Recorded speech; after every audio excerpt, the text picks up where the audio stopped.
Good morning students, कैसे हैं? I hope कि आप घर पे अच्छे से रह करके अच्छे से अपनी पढ़ाई भी कर रहे होंगे।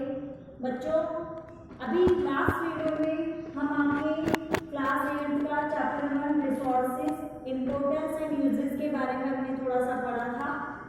उसके बाद आज हम पढ़ेंगे क्लासिफिकेशन ऑफ नेचुरल रिसोर्सेज। जो हमारे प्राकृतिक स्रोत हैं उनको श्रेणीबद्ध करना, उन्हें किस किस रूप में बांटा गया है।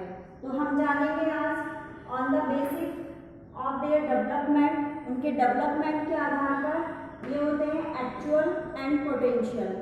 एक्चुअल वास्तविक, पोटेंशियल संभावित, संभावना जिसकी होती है। On the basic of there origin, उनके उद्गम के स्थान पर आधार पर बायोटिक एंड अबायोटिक। बायोटिक आपके जैविक होते हैं, एबायोटिक अजैविक।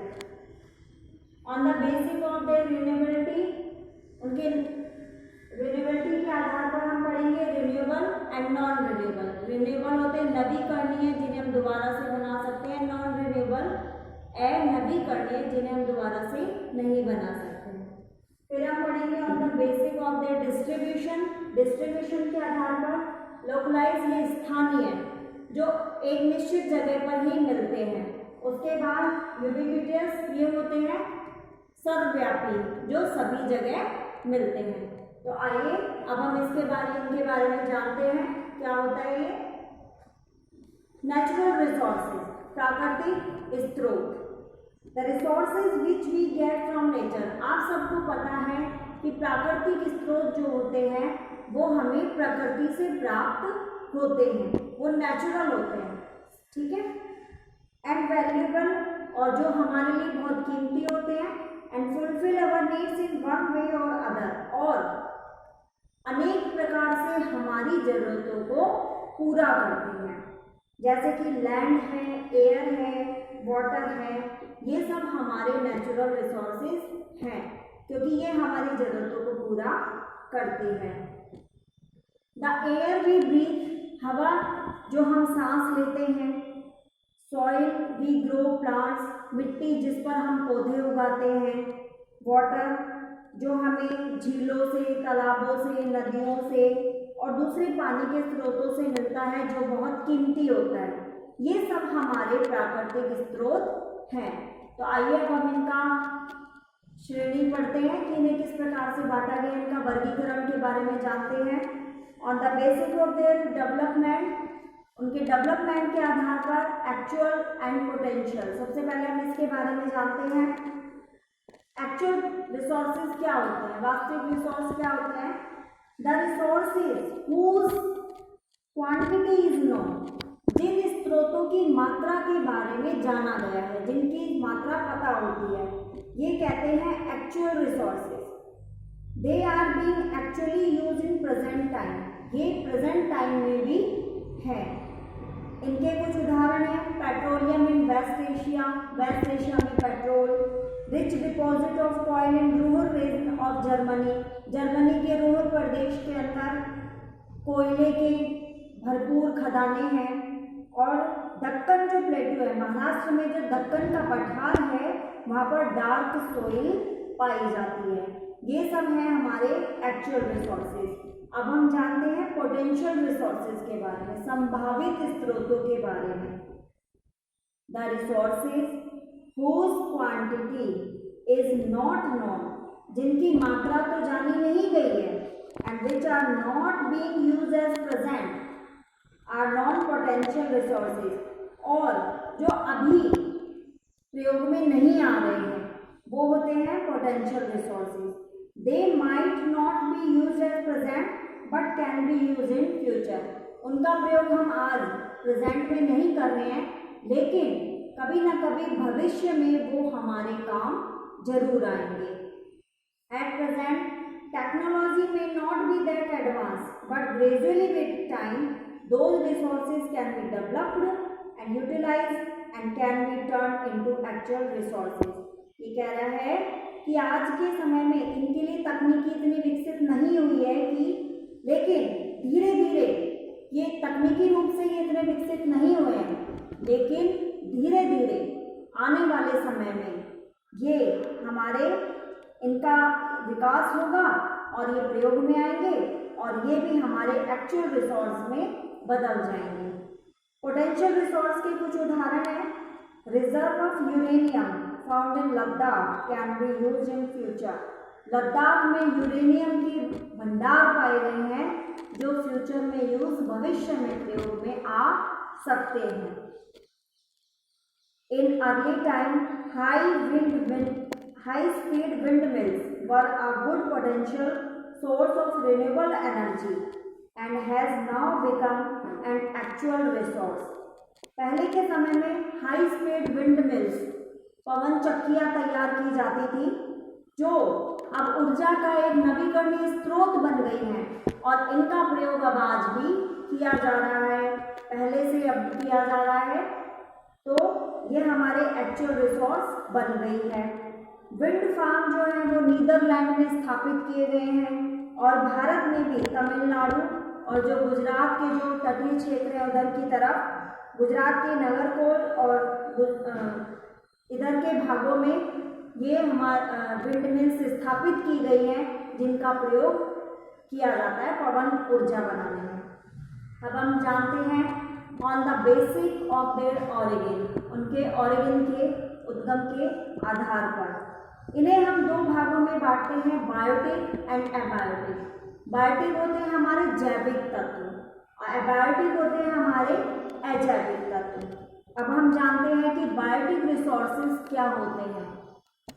All the resources which are obtained from living organism, जो भी स्रोत हमें सजीवों से मिलते हैं उन्हें हम बायोटिक रिसोर्सेज कहते हैं।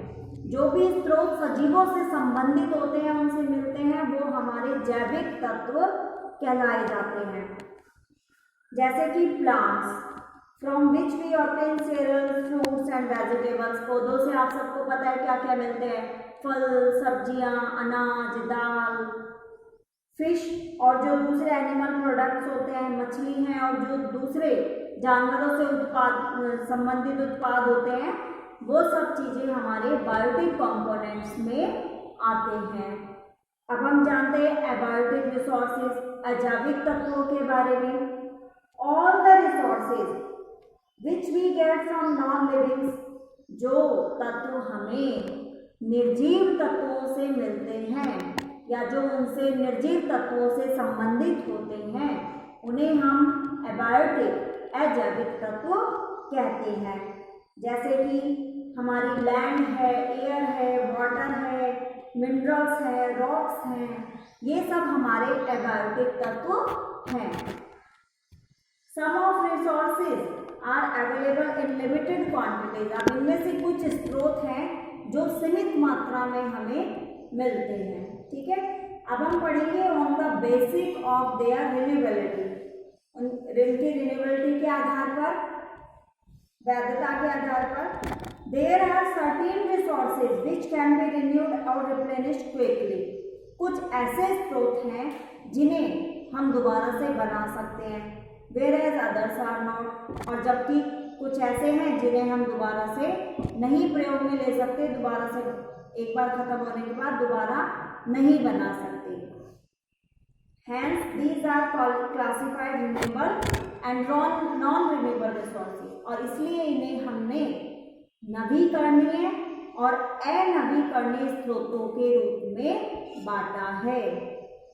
अब हम जानते हैं रिन्यूएबल रिसोर्सेज, नवीकरणीय स्रोत, the resources which get renewed and replenished quickly through natural process।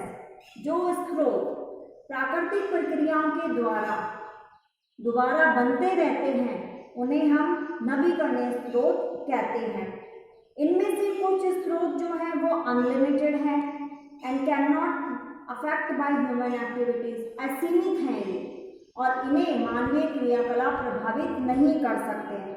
जैसे कि हमारी सोलर एनर्जी, सौर ऊर्जा, विंड एनर्जी, टाइडल एनर्जी, ये सब हमारे ऐसे स्रोत हैं जिन्हें मानव प्रभावित नहीं कर सकता है और ये असीमित मात्रा में हमें मिल रही हैं।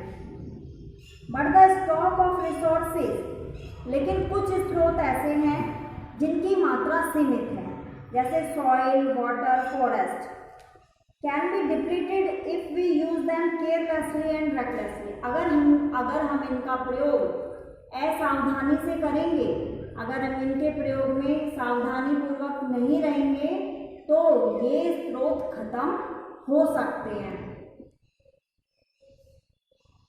Similarly, although water is an unlimited resource, बेशक पानी असीमित है हमारे पास, समुद्रों में कितना पानी है, महासागरों में कितना पानी है, लेकिन जो पीने लायक पानी है उसकी तो मात्रा सीमित है। तो अगर ये एक बार खत्म हो गया तो दोबारा से नहीं बनेगा, दोबारा हम इसे प्रयोग में नहीं ला सकते हैं, क्योंकि फिर इसे वापस बनने में बहुत साल लग जाएंगे। अगर हमने पानी का प्रदूषण को नहीं रोका, ये खराब हो जाएगा और हमारे किसी लायक नहीं रहेगा।